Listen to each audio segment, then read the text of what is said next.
네, 안녕하세요. 박혜영 변호사입니다. 오늘부터 유튜브를 이제 시작하게 됐는데, 관련해서 좀 질문을 해 주실래요? 이상현 변호사님? 변호사님 혹시 네네. 유튜브를 시작하게 되신 이유가 있으신가요? 그 전부터 계속 생각은 했었었는데요. 본격적으로 하게 된 건 결국 뭐 다인 사건 해결하려다 보니까 다인 측에서 제가 쓴 글을 계속 지우더라고요. 그리고 게시 중단하고 네이버 쪽에서 계속 연락 오고 그래서 힘들어서 다른 뭐 전달 수단을 생각하다가 유튜브가 제일 적정할 것 같아서 시작을 하게 됐습니다. 기왕 시작하셨으니까 같이 네네. 해보셔야 되는데 네네. 앞으로 뭐 포부가 있으시다면 말씀해 네. 주시겠어요? 포부는 뭐 간단합니다. 일단 다인 사건 잘 마무리될 수 있게끔 사건의 진실을 제대로 좀 알려서 그리고 재판장께서 제대로 판단할 수 있게끔 사실을 전달하고 기타 사회적으로 좀 해결에 도움이 될 수 있는 방법들을 최대한 동원할 수 있게끔 이 유튜브 채널이 좀 도움이 됐으면 좋겠습니다. 어, 변호사님 네네. 지난주에 그 네네. 오동석 회장 네네. 형사재판에 예, 다녀오셨는데 예. 그날 다임건설 직원 최민수의 증언이 있었죠? 예, 예, 맞습니다. 그날 최민수의 증언이 사실인지 여부에 대해서 예. 하나씩 검증해 보신다고 했는데 네네. 증인들의 증언을 검증해야 하는 이유가 있나요? 증인들의 증언이 결국 재판장이 판단하는 뭐 증거 자료가 됩니다.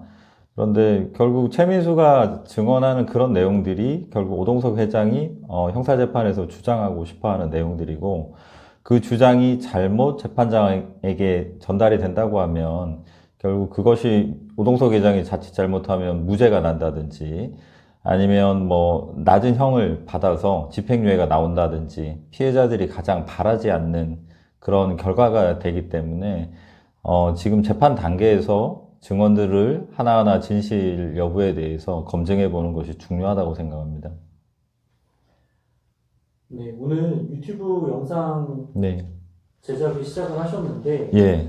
오늘은 맛보기로 네, 네. 증언 중 하나만 검증되어야 할 부분을 예. 설명을 좀 해주실 수 있을까요? 네. 우선 뭐 시간 순서대로 앞으로 계속 하나씩 풀어서 설명드릴 생각인데 가장 최민수 차장이 제일 먼저 했던 거짓말은 이런 부분이었습니다. 잔금 선납이 대부분의 시행사들이 하고 있는 보편적인 방법이다. 그래서 결국 이것이 뭐 위법하지 않다. 이런 취지로 증언을 했었습니다. 그런데 이것은 뭐 여러분들도 잘 알고 계신 것처럼 명백한 거짓말이죠.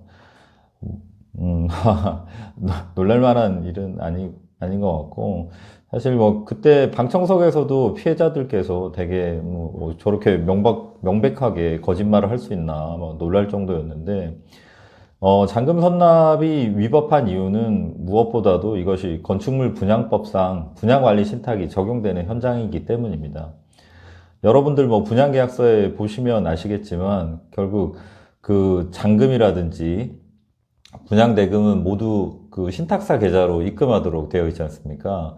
그런데 지금 가장 문제되는 건 잔금을 선납한 것이 문제가 아니라 잔금을 신탁사 계좌가 아닌 시행사 계좌로 직접 받은 게 문제가 되는 것이죠. 여기서 왜 분양관리 신탁 말씀을 드리냐면 분양관리 신탁은 결국 시행사가 토지를 매입하고 그 다음에 자금을 스스로 조달해서 그것을 이제 집행하는 것을 신탁사에게 맡기도록 한 것입니다. 그래서 신탁사로 하여금 자금을 직접 입금을 받고, 즉 분양대금을 직접 입금받고, 그것을 집행할 때는 적법한 절차에 의해서만 분양에 필요한 용도 하에서만 집행하도록 되어 있습니다. 그런데 지금 오동석 회장이나 다인그룹이 했던 가장 큰 문제는 그 자금 관리를 신탁사를 통해서 하지 않고 결국 시행사가 직접 하도록 했던 것이고, 그리고 더 문제는 그 받은 자금 자체를 공사나 분양사업 자체를 위해서 쓴 것이 아니라 다른 현장에 유용한 것도 가장 큰 문제라고 봅니다. 그래서 그 부분에 대해서는 명확하게 재판부에도 의견서를 좀 전달을 해서 사실이 아님을 제대로 알릴 생각입니다. 네, 이상입니다. 다음에 또 뵙겠습니다. 감사합니다.